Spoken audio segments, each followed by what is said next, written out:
Now, it's we're kind of like day laborers. I don't know. Yeah. We're just like standing outside a Home Depot, like, yo, I'll play a I'll gig. play. I'll I'll play a play. gig.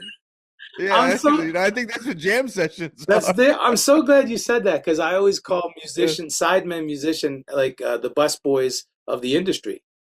We'll Yeah. come in and eat the scraps. Welcome to episode 134 of the Bass Shed podcast. My name is Ryan Roberts.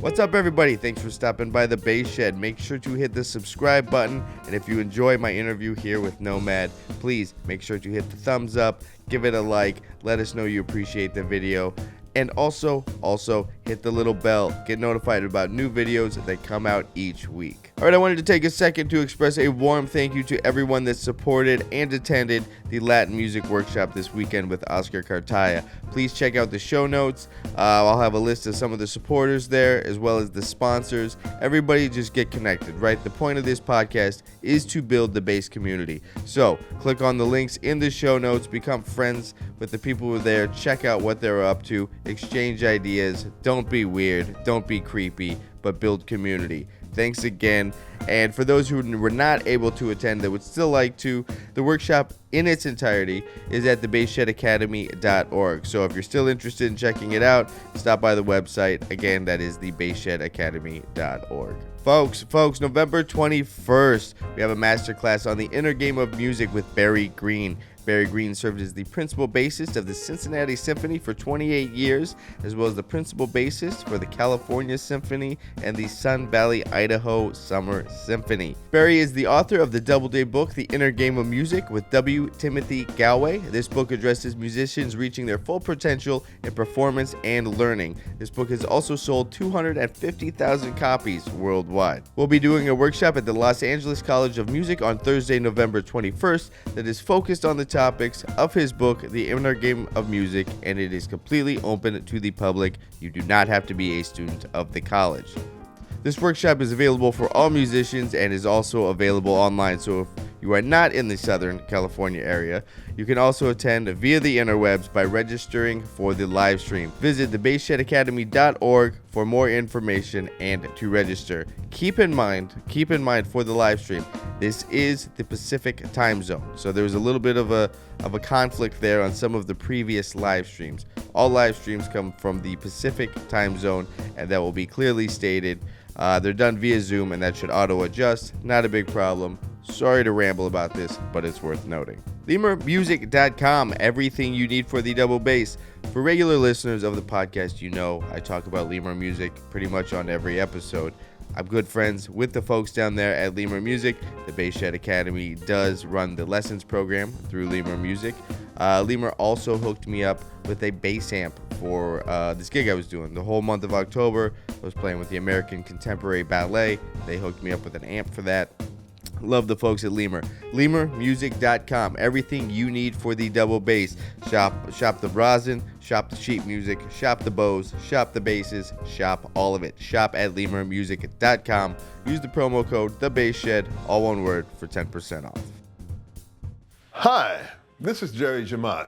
I want to tell you about my upcoming book of bass transcriptions, JJ's Jukebox Volume 1. This is a collection of over 15 of my bass lines in standard notation and tablature. They are accurately done here by Ryan Roberts of the Bass Shed Academy. Each transcription is accompanied by a video where I talk about what was happening during the recording session, how I got involved, and how I approach each song. Stop by thebassshedacademy.org to learn more about my book of transcriptions, JJ's Jukebox Volume 1, and purchase a signed copy of my memoirs, Make It Happen.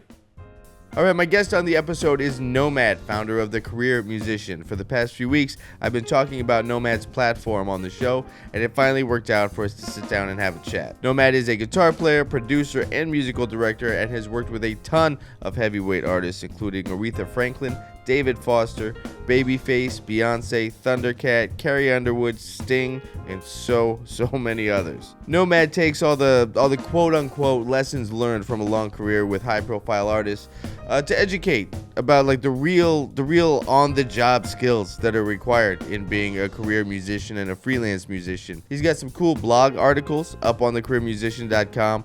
One of them I thought was hilarious, right? It's seven gift ideas for musicians. Right after I read that, my first thought was like seven, really? Do we need all 7? I think the list could just begin and end with a 58p bass, and that's pretty much enough. Maybe like an SVT for a stocking stuffer, huh? But I don't think the list is that long, you know. Maybe a set of Parastros for the upright player, huh? 7. I don't think we need all 7. Nomad, write a new blog, bro. I've known Nomad for quite a while, and we've done a handful of gigs together. I dig his platform, The Career Musician. He's a good friend of mine. Nomad is kind of a Swiss Army knife. He's got a lot of useful skills and a diverse skill set, and I love that he's sharing his knowledge, skills, and artistry about how to navigate being a working musician when it seems like the game keeps changing before we even know how to play it, right? Like the music industry is so crazy, and learning from folks like Nomad, I think it's a great resource. Great resource. It's always a great hang with Nomad. We'll talk about navigating the music business, and he'll tell us why he goes by Nomad, actually. Here's my talk with guitar player, producer, music director, and founder of The Career Musician, Nomad. Dude, Nomad, how you doing, man? I'm good, my friend Brian. It's been for a good minute. LACM connected us, so this is great. That's right. Yeah, we had some time off. Man, but no one was doing anything. Like some of that was pandemic years, you know, where nobody had anything happening. Very true. Yeah. So I've been talking about your whole platform, The Career Musician. And I hope the listeners can kind of get to know you a little bit. Where are you from originally? You're gonna hear it as the episode goes on. I'm from New York, baby. New York. Strong Island. Okay. New Yorker. When did you make the move to LA? Well, part of the reason why I go by Nomad is because I've lived everywhere, man. So I was born and raised in New York till I was a teenager, and then moved to South Florida, Fort Lauderdale, Miami area. And then from there, we moved back to New York, and then we moved back to Florida. It was crazy. Was it military family? No, but my mom and dad were always entrepreneurs, and my dad was always a creative artist, you know. So he went where the muse took him, you know. Yeah. And so back and forth, New York, Florida. So then I wanted to get out of South Florida. I started playing in Miami, cut my teeth, got a really good gig in a 12-piece house band at a posh club on the beach. And it was my first real gig, and it was great. It kicked my ass. It taught me everything I needed to learn. 6 nights a week, 6 sets a night. Dude, that's brutal. It was crazy. It was actually 5 sets during the week. So it was 9 p.m. to 2 a.m. Tuesday through Friday, and then Saturday and Sunday it was 9 p.m. to 3 a.m. It was crazy. How old were you? 19. Yeah, you can only do that when you're like 19 to 23. Yeah, right. Yeah, that's it. And this was the early 90s. So back then it paid $1 a night. So I was making $6 a week, and I'm 19 just playing guitar. Right. So I'm thinking like, oh wow, look at me, I'm big time. Yeah. But it was great. Basically, if I'm doing this at 19, you know, Right. by the time I hit my 40s, I'll be making 120 a night. It's great. Yeah. Exactly. Anyway, so that was a great gig. It taught me a lot. But then I realized, and then I developed my own little solo quasi flamenco Spanish guitar show. And I would play at all the cafes and restaurants on the beaches and stuff. And it was great. And I loved it. But then I realized, I was like, I don't want to just be a guitar in the corner guy my whole life. So I wanted to get into session work. So I moved to Nashville. I did 8 years in Nashville from 1997 to 2005. and then I wanted to get into film and TV work. So I moved to LA Right. in 2005 to answer your Okay. question. But yeah, that's part of the reason why I go by Nomad, because I've lived all over. And in the middle of that, I lived in Japan for almost a year, doing a gig, doing like an attraction type gig, like American music live in Japan, that kind of Okay. thing. That Yeah, was an yeah. amazing experience. So, I always say as musicians, we're all kind of modern day nomads, and Sure. nobody can ever pronounce my last name, let alone spell it. Back in the 90s and early 2000s, as you know, we still used to have CDs. And I was Right. doing a lot of session work. So my name would get butchered on the credits. And I hated that. I've got Yeah. Ripley, Rapole, RuPaul, Ripple. And I'm like, no, no, no, no, no, no, guys. So anyway, long story short, that's why I go by Nomad. I've lived all over the place. People screwed up my name. And to answer your question, 2005. So now I've been in LA for almost 20 years, basically 20 years. Sure. Sure. Yeah, I mean, I came here in '06. I know we came here around roughly the same time. There you go. Now when I met you, I met you when I was hanging out with Yaji. Like we were just getting chicken wings, and you came rolling into the restaurant, and Yaji knew you, and Yaji was like, "Yo, man, that's Mike." Uh, and then you put us both on that gig for the artist you were producing from the UK. I forgot her name. Amazing band. Brandon Coleman on Oof. keys, Kamasi Washington tenor, Ryan Porter trombone, Maya Sykes, Tyra Juliet. Tony Austin was running the playback rig. Wow. You have a Yeah, good that you have a that good memory. that band was insane. That band was It insane. was. But you were still doing a lot of work with Babyface there, and you had been for a while. When did you start being MD for Babyface? That started in 2000. Well, I joined Babyface's band in 2007. Hmm. That's pretty quick after you got to LA. Yeah, I bet that's a story, like getting to LA and getting connected it that is a quick. good story. I'll tell you that in a second if you'd like to hear that. Yeah. So 2007, I started in his band as a guitar player, and then in early 2009, I took over as MD. Mm, Yeah. okay. So, well, what's interesting about the move to LA, a lot of cats talk about, man, I want to move, I still use cat. There's a lot of old vernacular that I use because Right. Sure. No, I no, still, I use it too. and Yeah. I still love the old school, and the thing is, like, even Sure. if I'm 52, but even if I wasn't, I Yeah. still use that language because I like Right, it, right, right. Right. a lot of cats are like, man, I'm gonna move to LA and do this and get all these gigs, and it's like, man, and same thing with Nashville. I'm gonna move to Nashville and do this. I'm gonna move to wherever you want to move. And the reality of it is, you can say that, but it's not typically how it works. It takes time to get, Yes. to get To know the scene, for the scene to know you, all right. that. Yeah. So I knew that. So before I moved to LA, I had already been planting seeds for like 5, 6 years. So I was Mm. on the road with a guy named Kirk Whalum, jazz Mm. gospel Sure. saxophonist extraordinaire. Yeah. Yeah. I was in Yeah. his band for 8 years. Okay. And every single time we were on the road, I would just constantly be networking. So, Yeah. because what was great about Kirk, he was such a badass that he was doing all these top shelf gigs and festivals, right? And he hung and knew, he hung around all the cats and knew all the cats. So any gig we Mm. did, I was like, man, oh, there's Ricky Lawson. There's Greg Fillinganes. There's, whoever, just go down the list. There's Right. Nathan E. Right. Just There's A-lister, A-lister, A-list, A-lister. A-list, Yeah. A-list, so there's Alex Al. So one of the cats who really helped me was Alex Al. But anyway, I would collect back then. We didn't have iPhones and stuff, so I would collect everybody's information in my little day planner. And then we started getting Yeah. the Palm Pilot phones, so I do that. Yeah. So I Yeah. get emails and phone numbers, and I would just stay in touch. And it would be like, hey, I'm in Nashville now. I'm very grateful, but I'm thinking about moving to LA. I know you've been there for a minute. What do you think? Do you recommend anything? And I would just always kind of just keep it open ended, and I would just start a conversation. I wouldn't be like, yo, can you put me on? Can you hook me up? Yeah, I yeah. hate that.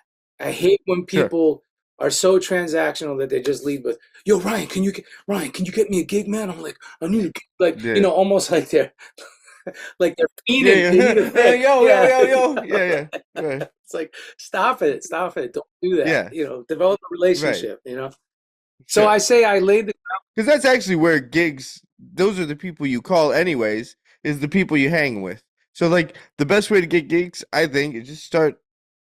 Not that it even needs to be a motive to, like, well, I got to do all this to go get gigs.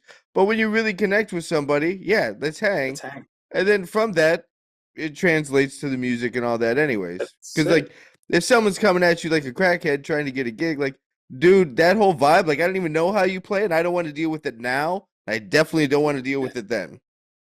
Good point. Good point. That's it. Yeah. That's it. And yeah, so those transactional things don't, so I laid a lot of groundwork. My point being, I tried to, just be friendly and ask questions. And then when I finally moved here, I had already established a friendship network base. So I was calling Wayne Lindsay. I could call Everett Harp. I could call, Kirk or Dwight Smitty Smith. I could call these guys and say, Oscar Cartaya, Alex Al. I can call all these cats, and say, hey man, what do you think? I just moved to town. What are the best spots to go check out? And everybody just told me, go to Cafe Cordial. Oh, yeah. I forgot about that place. The Baked Potato. There was a Sure. blues joint across the street from Cafe Cordial. What was that? I can't remember. I can't. Yeah, it was there for Cozy's. Cozy's, yep. And then the place in Studio City on Ventura that closed down. Lava Lee. So, and then up the road, there's like the Straight Ahead Club, Spazio. but that's newer, isn't it? Yeah. That was here when I got here in 06. Oh, okay. That closed maybe like 09, Okay. 2010. Yeah, I don't know. So I was going to these 4 or 5 handful of places on certain nights or just whatever nights I could. Sure. But the thing that I tell all my friends, and Dave Hooper is an amazing drummer, and Yeah, he always, we played with him. that's right. Yeah, he always talks about Yeah. this. He's like, man, I don't know how you did it. You moved to town and you just got plugged in. And here's how I did it. I had all those friends that I was already just kind of networking with, and it's not like any of them said, here, take the golden gig. No. And I wasn't Right. looking for the golden gig, but I was just being friendly and just going and playing. And then when you get up on stage, you show that you can, of course, play. Yeah, you can deliver. Yeah, you have right. to deliver, right? Yeah. And then every morning, 8:30, 9 o'clock, I would go to my local coffee shop with my little address book and my phone and my laptop and just make calls and send emails every freaking morning. And then probably about a month in, I got the call from John Powell to do a movie score. And my first movie score in LA was Mr. and Mrs. Smith. Like, okay. with, Brad Pitt, Angelina Jolie. Yeah. Okay. So then, and they just did a So you hold on. What did you do on it? You played on it? no, Or you no, I helped- played guitar. You write on it? No, I played guitar. Okay. Yeah. No, if I wrote it, my house would look a lot different. Yeah. But, I'd be talking to your assistant yeah. right now. Like you wouldn't even have the conversation with me. Like, tell Brian some stuff for about an hour and then. Yeah, right. No, I played guitar, and but that was amazing, and I always credit Alex Al for that, because John Powell, who's a world-class composer, said to Alex one day in a session, they were playing on the movie Mr. and Mrs. Smith. Alex was playing upright, and John says, "Hey man, I need a guitar player that can play funk, rock, jazz, some flamenco, and a little bit of country." And he's like, "Bro, I got your guy." And he gave him my number. And John's assistant, Jermaine Franco, who's another world-class composer in her own right now. She's no longer under John's tutelage. Yeah. But she called me on Mother's Day in 2005 and was like, "Hey, I know it's Mother's Day. This is so weird. We got your number from Alex. He says you can do this. Can you come in now?" And I was like, "Now?" She's like, "Yeah, I'm so sorry." She's like, sorry, not sorry. You're already 30 minutes late. Yeah. She's like, "You can bring your wife if you want. I know it's Mother's Day." And I was like, it's just whatever, So anyway, that my point is laying all that groundwork, doing all the things, and then showing up and every day just being consistent by reaching out to people. That's how I got plugged in quickly. So because you mentioned the Babyface thing, how did you get that so quickly? Yeah, that's how. Because then I was in with the Ricky Minor camp. I was in with all these different people just from networking and talking to people, and one thing led to another. Arie Islas. Sorry. Okay. After being in so many different places and doing so many different things, coming here after Nashville, like you go to Nashville, you want to be a session guy, you do it, check. You get here, now you're doing this, you're doing film scores. You pick up MD for Babyface. Internally, is that like, okay, check, what's next? Because you had already been a little bit in this pattern up until then. Or are you just like, no, I'm going to ride this out and see what's going on and just try to, maybe when Babyface is in touring, pick up another MD thing, and I'm going to stay here and just move laterally. Like, where were you internally during the process? Yeah, I think the latter of what you said. It was never a check thing. It was like the reason why I went to Nashville is because I really wanted to hone in my session skills. And to be honest, moving from South Florida at the time, my first place I wanted to live was New York City. I wanted to live in Manhattan, Upper West Side, all the way. Yeah. Oh, yeah. Well, yeah. Who doesn't? I mean, you and the rest of the world. Yeah, it's either Paris or Upper West Side. Like, this is the only two spots. But I was too chicken to do that move. I really was. And then I was, at the time, I was like, man, LA would be great. But I was in another relationship and it wasn't right. And they didn't want to go. So I was like, okay, whatever. So Nashville was close enough and I knew I could cut my teeth in the studios. But I knew I had a plan. I'm not a country player. I can dabble in country. I could play some country licks here and there, but it's not my heart. I'm not, I'm not.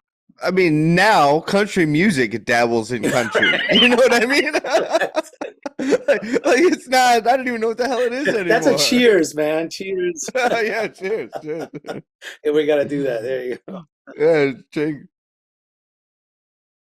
Okay, that was a good one. Country music dabbles in country. Yeah, I mean, because back in the 90s though, when you had Brent Mason cutting all those sessions and he could play, and that was a whole other thing. And 90s country was a different beast. Well, that's the thing. Brent Mason was one of my heroes. So I've had many guitar heroes over time. Paco de Lucia, flamenco god. Oh, sure. George Benson, Wes Montgomery, Pat Metheny, Mike Stern, and all. Eddie Van Halen was my first guitar hero.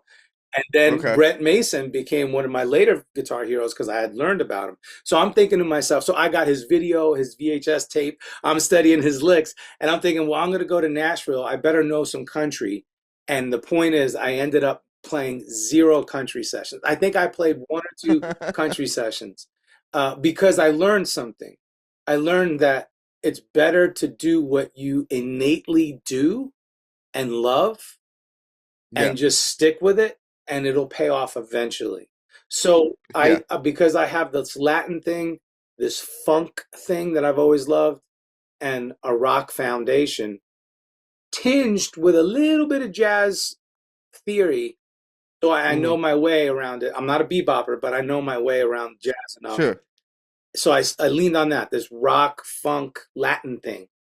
And I did a shit ton of sessions. So at that point, there was a handful of producers that were telling me, man, you would do really well in LA. And I was like, yeah, I've been thinking, I really want to go. You think so? And it was always asking for that, looking for that affirmation. And, kind of like how we ask for permission. And, I was still young. Right. I'm still in my early 30s, late 20s, actually, early 30s. And I'm like, so I finally made the move to LA with the intention of continuing to be a session cat and doing a shit ton of film and TV work. That's really what I wanted to do. But then also I wanted to be an artist. Sure. And I always knew I wanted to do some kind of teaching or motivational speaking. I love that stuff. And so all these things. So it was never a check. It was always like, okay, I am here, but I'm going to make this unilateral move, these lateral moves, right? So like you said, and yeah, and I'm very grateful. And now I've talked to a lot of other sidemen and just for hire guys and freelance guys like myself, and no one can really crack the nut on this, or no one has it figured out. But something we talk about, and I'm curious if how you've addressed it in your own career or through the career musician, is being spread too thin because you do too much stuff. Like most people don't even know I play upright. If they meet me on an electric, if they meet me on a gig where I'm playing electric, they're like, "Oh, you play upright," and vice versa, right? And that's just an instrument. It has nothing to do with, maybe they don't even know I do this, or they don't know that I have some other skill sets, or do charts, or do whatever things I do, transcribing, blah blah blah. And so sometimes I've wondered, like, do I just spread myself too thin, just chasing the right now paycheck? How do you deal with that? How have you dealt with that in your own career, and how do you talk about that on your platform, The Career Musician, about the balance of having a diverse skill set and income stream, but not being spread so thin that the quality of any of it suffers? Man, brilliant question.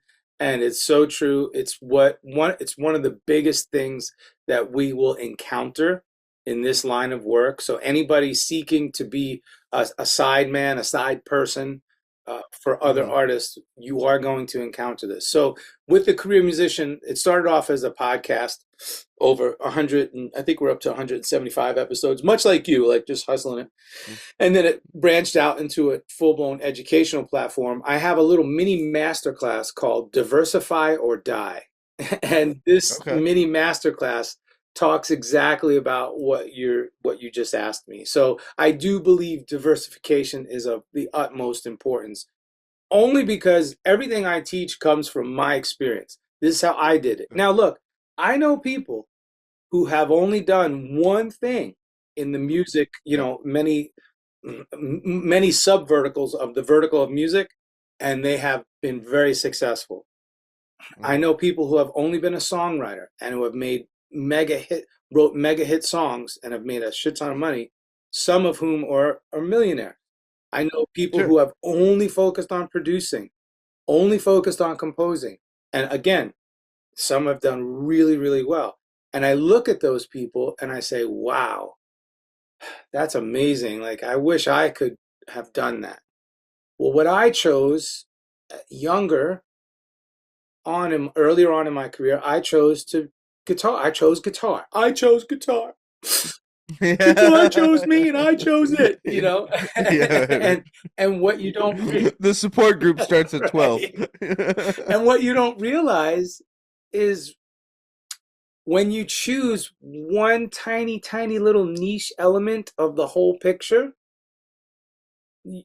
there's only so much growth and advancement in that one tiny little element. If you choose to be a producer, you are in charge of all of those elements. You're also in charge of how the song gets written, if not you're part of one of the songwriters. Sure. So what does that mean? Well, it automatically puts you in a category above all of the other little elements, because now you're overseeing all this stuff. You're in a supervisor managerial position by nature as a producer or a composer. And now, which means because of all those responsibilities and assets and different variables in the formula that you're in charge of, your pay scale goes up. Right. So if you produce a song versus play guitar on a song, I'm going to tell you right now, and I'm not going to disclose amounts because people always ask, but I will say this. I played guitar on Beyonce's new country album. I played on the Jolene, which is the Dolly Parton song, and it's her. Right, that Miley Cyrus also covered. Oh yeah, she covered it a while ago. But yeah, this was with it's a great song. Yeah, this was with Raphael Sadiq. He was the producer from Tony. Amazing. Yeah. He's an amazing musician producer. Well, I'll give you an example. So let's use Raphael and Nomad, right? So Raphael's the producer, and I played guitar. Sure. First of all, who do you think made more money? Duh. Right? Okay. Raphael, definitely. Second of Right. all, who got more notoriety? Well, Raphael, Now, even though a producer role isn't blasted in all of the PR and press, but still. So my point is, if you spend a whole career as a producer and you're exponentially making more than each of the musicians who played on all the tracks that you produced, do the math. So for instance, like the maximum amount that you can make on a good A-list master scale session, meaning it's from a big label, the masters, it's a master, what we call a master label, as you know, Ryan. But for Sure. people who might not know, be listening, it's like the difference of saying, oh, I'm going to play on my buddy's indie album and he's going to pay me $150 versus, oh, I'm going to go play on the Beyonce album and it's on, Right. Island Def Jam and it's going to pay me $1,500, right? Sure. Let's say you're going to cap out one song, master scale, union A-list session. You're going to cap out around 1,500, 2,000, maybe 2,500 back in the day. I know like Greg Fillinganes usually charges like 20. I want to say anywhere between 25 to 4,000 a track to have him play on it. But you have to think, meaning one song, you have to think about it. Like if you're getting Fillinganes to play on that song, he's not just playing keyboards. He's producing the keyboard element of the track. Yeah, that's right. Now, depending on who he's working with, he might be able to negotiate an even better deal because it'd be like, yo, I'm not just playing keys, man. I'm co-producing this shit with you. And that's Right. different. But my point is, let's just say you cap out around 15, 2,000. I mean, how many of those sessions can you do? Back in the early 2000s, I did a shit ton of those.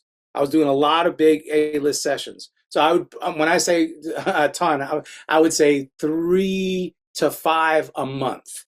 Okay? Yeah, That's decent. That's strong. That's strong. Yeah. But now it's like 1 every 3 months. It's like, what? Sure.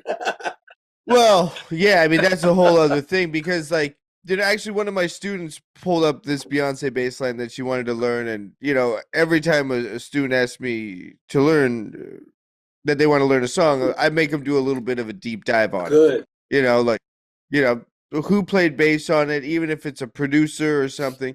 And a lot of times it's just a producer and a guy that was in the room played on it. He was just in the room already, so they don't call in a specialist unless they're going to call in someone like Fillinganes or Bissonette or Gad or somebody, but the dude's in the room. So yeah, cool. There's a bass over there. Figure it out. I'm so glad you said a specialist. That's one of the things that I talk about all the time. So that's going back to this session. So a good homie of mine, Lamar Carter, who played drums with Carrie Underwood forever, and now he's been with Sadiq forever. Anyway, we got together in Nashville, and he accredits me to being a little bit kind of like a mentor to him, and he called me one day out here in LA. He's like, yo, Sadiq wants you in the studio, man. He needs somebody that can play Spanish guitar. So Lamar thought of me. And the reason why I bring this up, because you mentioned specialist. And this goes back to making that decision early on. What are you really good at? Well, I'm really good at rock, funk, R&B, and Latin. So I niched down on those, right? I say niching down. I focused on those. And I wasn't so concerned about trying to be the next bebop god because I knew bebop couldn't pay the bills. Right. But all these cats around me were just bebop hard. And I'm like, okay, I love it. It's kind of like looking at a muscle person, like a fitness person. You look at their physique, like, oh my gosh, that's amazing. I can't do that. That's just too much dedication and discipline. Right. We'll be back right after this.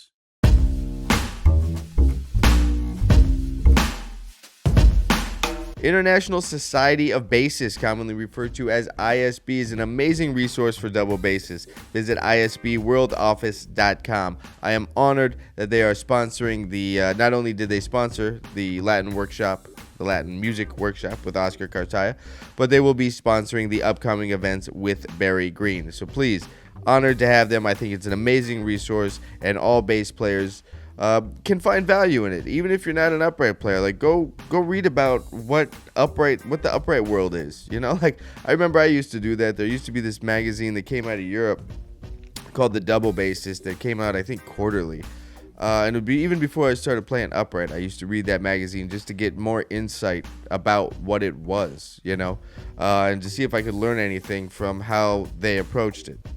So for the double bassist, check it out. For the non-double bassist, right? If you're just playing electric, still check it out. isbworldoffice.com. All right, thecareermusician.com. We're halfway through the episode where you are hearing about it from Nomad himself. Check it out.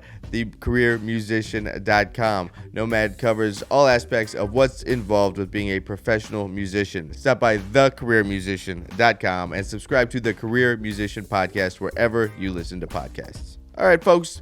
Building community is something that is incredibly important to me if I haven't already said it on this episode already. But I want to offer up the middle of this show for the community so that we can hear from you, the listener. Get featured on the Bass Shed podcast. That's right. Right here during the middle of the show, you can have your news heard by the bass community and get links to your social media handles, your website, whatever you want links to in the show notes for the episode. Go to thebassshed.com. Click on Get Featured and get your spot. Get your spot right here in the middle of the show on the Bass Shed podcast. Excellent, sir. It used to make me feel inferior. Of course, I want people to understand that. So if you're out there and you can identify, when I was in high school and in my early college days, I dropped out of college, but I used to feel inferior because I couldn't play bebop at 232. Sure, right. And I look at the kids doing it now. I say kids, but I look at the young people doing it now on Instagram and TikTok, and I'm like, what is happening? Like the guitar fretboard is melting because they're playing so fast, and I'm like, I can't even keep up. But my point is, I became a specialist, so they can't do what I do, and I can't do what they do, and that's how you get the call. So I got this call for this session, but again, so this one session. It paid well, but it's not going to make me rich. Now, unless I was doing, I would have to do, to be honest with you, I would have to do 5 of those sessions a week, so 1 a day.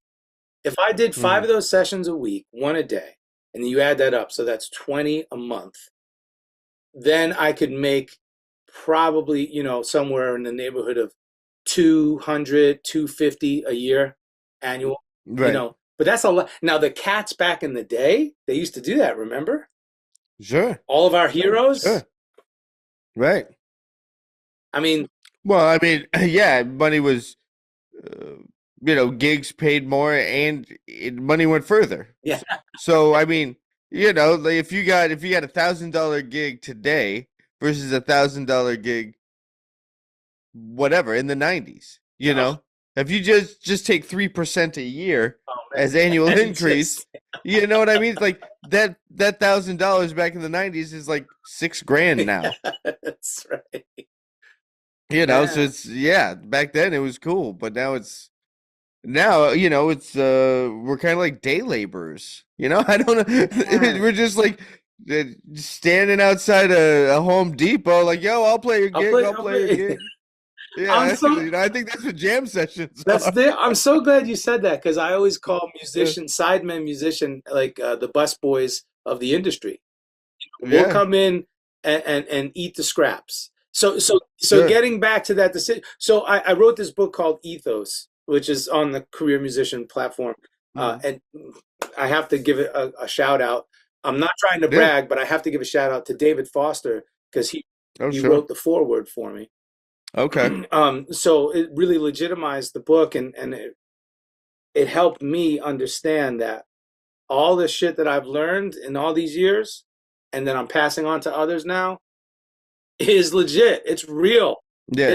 It's like, I got that value affirmation, Well, I think the information doesn't change. The world that you apply it to does, though, because now, even people that were 30 years older than us, back when we were coming up, like, they didn't understand, like, oh man, now the internet's happening, now Shazam or whatever, the Napster, now all this stuff's happening, and we don't know what that is, but here's how you be a musician.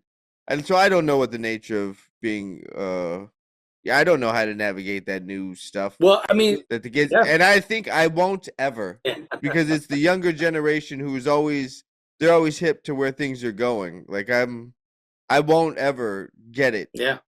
I won't be on the front lines anymore. Like I had my turn on the front lines. I can impart wisdom or things about what I do and my story, and help them be more educated about being on the front lines. But I think my days of being on the front lines are over, because I aged out. I mean, I feel like I have. Maybe I haven't, but I think I that's feel like there's an 18-year-old out Yeah. there that's doing something right now. well. He's writing code for the next thing. Well, I think. Oh man, okay? We got to unpack that because you said some great things. So I think that's profound so incredible amounts of self-awareness, I believe, are important to have in this business. So you're being self-aware and you're being vulnerable enough to admit that, number one. And I love that. And I agree with you, and I feel the same way about myself to some extent. I am going to cap it off. There's a threshold there. There's a compression threshold. Because I also believe hit the noise gate. I also believe this, and you just said it, but I'm just going to frame it in a different way. Methods change, principles remain. So the method and how you do something changes. It used to be you record to reel-to-reel tape. Then you recorded to cassette. Then you recorded to ADATs, which is a VHS cassette. Then you recorded to a hard disk recorder. Now you record to a DAW inside of a computer, okay? So those are the methods. Those methods have changed. But what's the principle that remains? You're recording music. So that principle never... Back in the day when, what's his name, created the wax cylinder that they recorded the first music on. And it was on a cylinder, right? And then they turned that into an LP, a record, a vinyl record, right? So those are the methods. But what's the premise? The premise is, oh shit, this music is so good, we got to record it. You're just capturing sound. Holy cow, we got to get Robert Johnson playing "The Devil Went Down to the Blues," whatever. Right. Whoa, and that was in 1920 or 1910 or whatever. That method changed, but the principle is the same. We just want to. That's right. I don't care if you're recording that or freaking Bruno Mars or John Mayer or Chappell, whatever you're recording. The principle remains, the method changes. So for us, we have learned so many methods that the kids today haven't learned. They don't understand what it's like to go into a studio with 6 or 7 other musicians, a producer, 2 engineers. You have a head engineer and an assistant engineer, backline techs to set up all your gear, cartage, catering. So you're looking at a 15-person, personnel for the day, and doing 3 sessions, 10 or 4 sessions, 10, 2, 6, and 9, recording for, it's a 16-hour day, recording for 12 of those hours. Most cats don't know what that's like. We do, because we lived it. So that experience that we have now bottled, okay, we have that in a little container. That's irreplaceable, right? So now when we go do a session for somebody else and they're like, yo, just throw some, just do some stuff on my track for me, correspondence, send it over to me. And they get it and they're like, oh my God, I didn't know bass could sound that good, Ryan. And you're like, dude, I've been doing this for fucking 30 years. I know how to record bass. I know how to play bass, and I know how to record it, and I know how to produce the bass part to make sure it not only fits into your song, but it enhances your song. That's right. The young generation hasn't learned all that yet. So again, like a fine wine, I'm tired of people saying, oh, we're like fine wine. As we age, we get better. Yeah, but back it up. Why? Why? Well, here's why. I just told you the why. That's why. Yeah. So that's what I believe. No, I agree. My only thing was like, I was specifically thinking of this meeting that I got asked to run for, not Los Angeles College of Music, but another school here in Southern California, and it was about entrepreneurs, and the school wanted to hear from people outside of the school about how to impact their school. Okay. And so it was a bunch of entrepreneurs kind of, I kind of hate that term, but whatever. Yeah. A bunch of people that decided to go out on their own path and do a thing. And all of us kind of decided, like, it's always the younger generation leading the thing. Whatever the next phase is in whatever, it's always done by the younger generation. Always has been, always will be. That's the nature of younger generation. Because there's vision in youth. With youth, you have all this time in front of you. Yeah, so you can make a vision. Well, and so many other things, hope, not a lot of bills, like, not a lot of responsibility, and you think you're invincible, Yeah. But, so I was telling, we all kind of agreed that, like, the school can't ever, and I don't know if any school can actually catch up to be relevant, because by the time you decide what to do and get it passed, they're already on to the next thing. So true. By the time you're dealing with, like, we're going to build our production class now and we're going to implement all these DAWs, someone else developed a whole different DAW, or they developed, that's the newest thing. Yeah, or they developed Suno or Musio, right. whatever, all this shit that creates AI music that you don't, or whatever. Yeah, I mean, exactly. It's just, I know. Yeah, and so, I'm being at this age, I agree with what you said of, like, we're veterans now, and it's been a weird thing for me to kind of accept that, like, oh man, I remember when I started feeling that happen and new kids are coming out of USC and stuff, and I'm like, oh, like, oh man, now I'm turning into that guy, and then you just watch yourself kind of become more and more of a veteran in the thing, and you can hear it, and when we play and when we are a part of a project, you can tell the difference, but it's a weird thing to come to terms with, is coming of age as a musician and as a career musician. But it's always this younger kids that are going to spark the fire for something new that I've also accepted I probably won't understand fully. Right. And I agree with that. I have a student who I coach, and they are incredibly gifted in coding, and they understand how to develop code for machine learning and all this stuff, and all these large language models, and they're going to figure out a way to integrate that into their music trajectory, right? Their music path. And I love it, and I support them, and I help them. I just teach them the things that I know. What I mainly or mostly teach, and not just this particular student, but all the students I have at LACM as well, or whomever I teach them the core foundation principles of not only music. So literally, I'm still teaching the circle of fifths. And I'm like, why am I teaching the circle of fifths? You should fucking know the circle of fifths. Go learn, but I'm still teaching it. right. Yeah. At LACM or elsewhere, on the Career Musician platform or anywhere else, I'm teaching the foundations of music, even rhythm. I'm teaching those basics.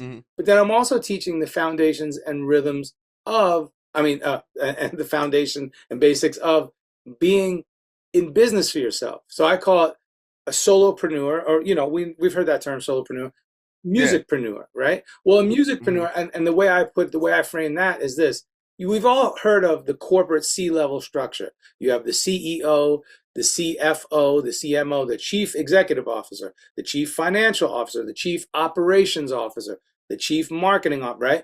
And that's how big CEOs work. And each of those department heads has a lot of responsibility, but they are managerial supervisor positions that tells the people underneath them what to do on a daily basis to make the business run.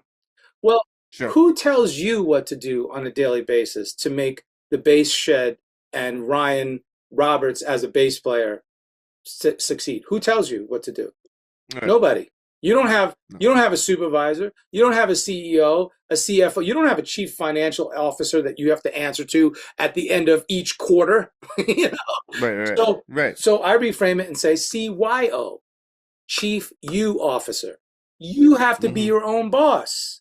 So these are the principles that I'm teaching. So you have to know how to market and promote yourself, but you also have to know how to do budgets. You have to understand how to use Excel, a spreadsheet generator. You have to understand how to make projections, a P&L. You have to understand if I don't understand how to do my own taxes, I need to have enough information that I can hire a good accountant, right? So Right. you have to understand all these. You have to understand time management. That's mostly what I teach these days. That's a huge one. People don't know. Well, they just get up and start going. They're just leading by their nose. They're just being led by their nose of their mood, how they feel. Right. Well, bro, you hit me up last night, said you want to do a podcast tomorrow morning at 9 a.m. on a Sunday. You know, the average musician would be waking up at 1 p.m. And I'm like, no, I roll over at 6:30. I'm like, I got to get up because I'm doing a podcast with Ryan. You have to understand time management and priorities, and know this, people. Age is coming for you, baby. You think you're young and invincible now. See, time is evil, and here's why. Because it stacks up exponentially behind your back, and then all of a sudden it creeps and goes, blah, you're 50. What? Yeah. Oh, you're 40. You're 30. What? So it's an exponential growth. But it's also good. It's good and evil. It's evil because you feel like, oh, you tricked me, time. How did you do that? Yeah. Well, here's the good part. Right. If you're aware of that, if you understand exponential growth and how it works, it just means that consistency adds time and generations. Like if you do something consistent on a regular basis, you're just going to get better and better and better, and it's going to stack up and work in your favor. So knowing that, that's why we practice every day. From the time you were 12 to the time you were 18, whichever your primary instrument is that you fell in love with, what did you do? You were in the shed, in the bass shed or the drum shed or the guitar shed, practicing 4, 6, 8, 10 or more hours a day. As much as you could get away with. That's why when you're 20, you're a motherfucker. You're like, blah, blah, blah, blah. You can play anything in the world because you put in all that time. Well, that's the example of time being good and working in your favor. So now do the same thing with business, though, as the CYO. But the thing, to hit pause real quick about the 20-year-old that had that, because back in those days, like I had a lot more than I do now. I'd have to dust it off. But what I didn't have, so I put in all my time there. What the other time has taught me is how to use it. And now I also know the importance of not doing all that. It is way more important to go bonk, gong, instead of nobody cares. So like time that is coming for you, that is, increasing behind your back, that does have value because it teaches you how to be responsible with all this that you've learned. And that's a big one. And there's only, the more you experience humanity, the more you can convey humanity. And I feel like that's, that's a big thing that young students, you can see that, like, yeah, you're going to be really good after you've lived some life. That's it. That's it. So again, that's that exponential growth of getting the experience. So my point is, so not only what that we did with the practice or what you're doing, when to apply stuff and when not to, same thing in business and in time management and really it's self-management. I know that if I wake up at 6 a.m. every day, maybe I'll let myself sleep in Saturday or Sunday. I don't know. We'll see. But I know if I wake up at that time every day and I go do some form of exercise and I eat something healthy and I stretch, I'm going to feel better. And are you a morning person by nature? I'm both. I'm a morning and night. It depends. It just depends. Yeah. And sometimes my schedule gets thrown off. But I know if I do those things, I'm going to feel better. And in 3 months, 6 months, I'm going to see exponential growth in that area. Same thing with finances. Well, I don't have money to save. Bro, just try saving $5 a week. What? Save $5 a week for 4 weeks. You got $20. But do that now for a year. Oh, I see. Okay, now raise it from $5, raise it to $15. Oh, I see. You're building a discipline, and you're going to experience exponential growth that will have a payoff, right? Sure. Right?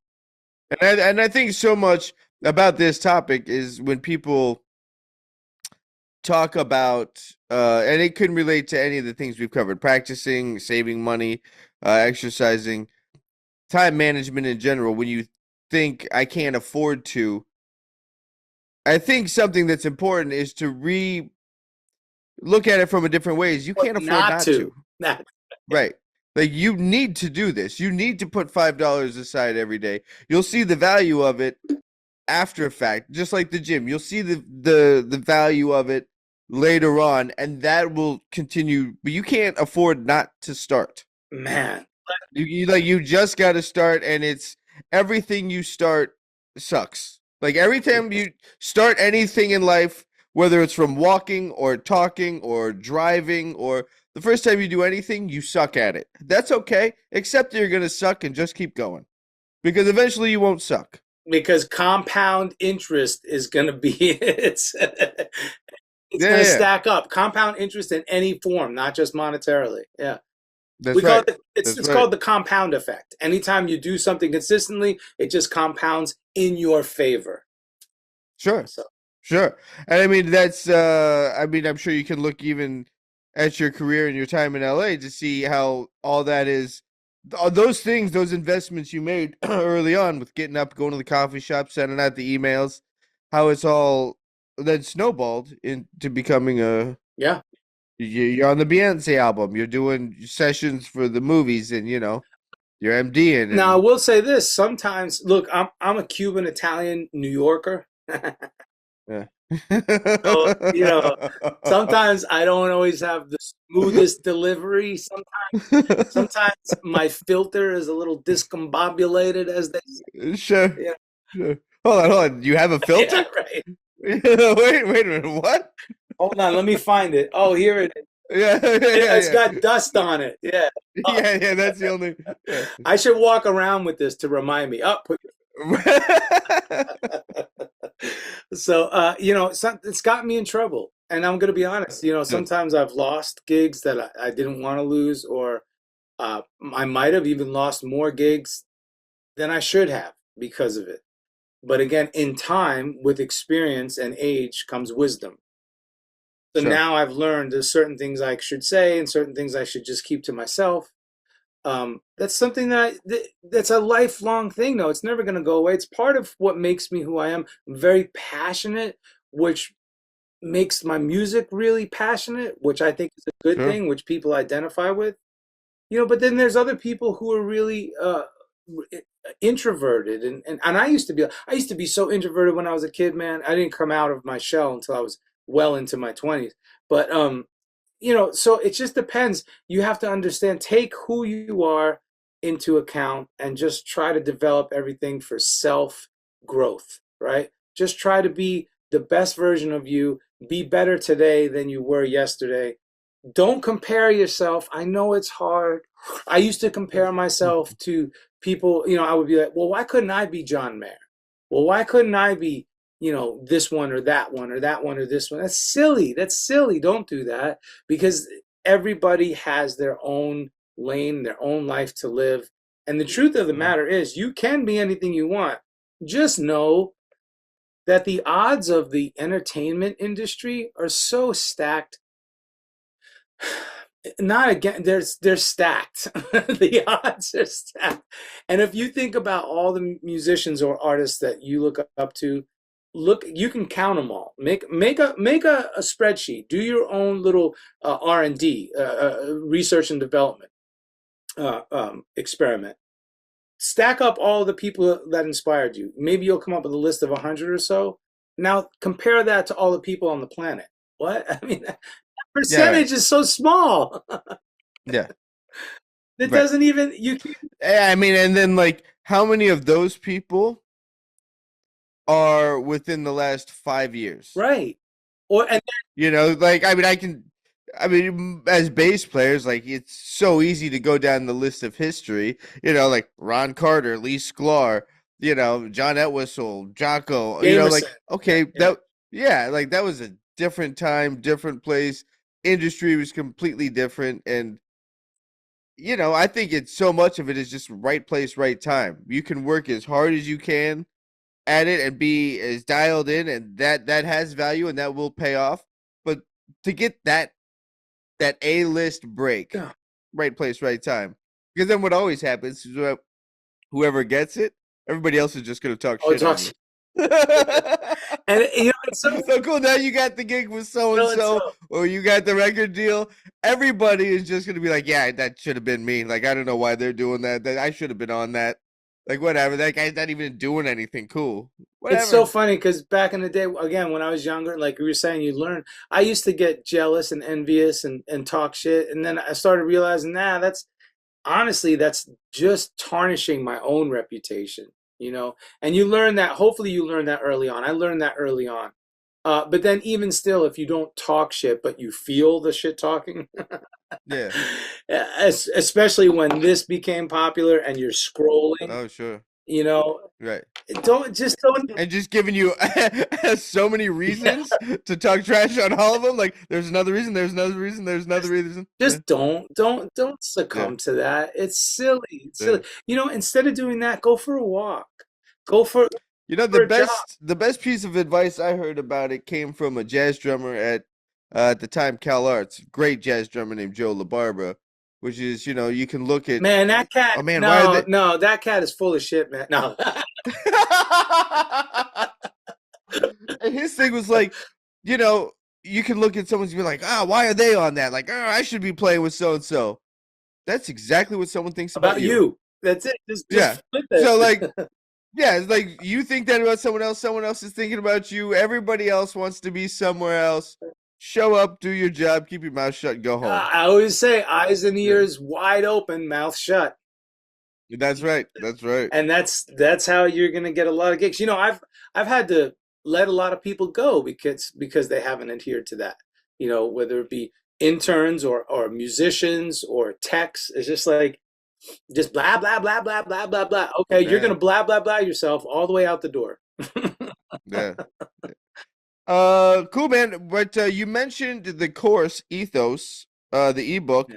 Where can folks check that out? So if you just go to thecareermusician.com, it'll be in the show notes for Ryan, but also really simple, thecareermusician.com. That website will take you to everything. And Ethos it's a book, it's an ebook with an accompanying workbook, PDF workbook. Wonderful. So you can write down all your notes and stuff. And then it's also an audiobook. I did an audio read. Oh, cool. And it was my first audiobook, and I was nervous. This was like 3 years ago during the pandemic, 3-4 years ago. And I actually, for the first few chapters, I had a little whiskey in the booth with me just to kind of calm my nerves, Yeah. And then once I got into it, I was like, oh, this is fun. So the audiobook is great because you can multitask. And then there's some courses, like I said, there's the Diversify or Die course, which teaches you how to really diversify your income without getting too overworked and losing the focus. And then there's a recording pro level sessions, teaching you how to record like the pros from home. Yeah. Because by the way, I've been recording remotely since the late 90s. Oh, wow. Okay. Yeah. People think when the pandemic hit, people think recording remotely was a big deal, but it's been around. How are they? Oh, yeah, it's been around forever. How are you?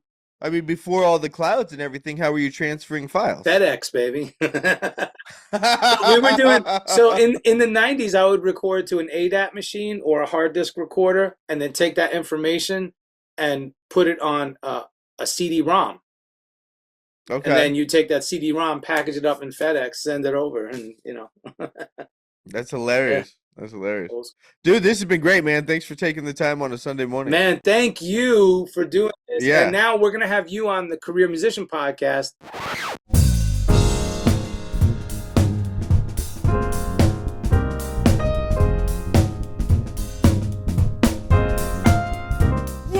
Yo, this is Craig Gash. Subscribe to the podcast. Follow us on the Instagram, the YouTube. Leave us a comment. All right.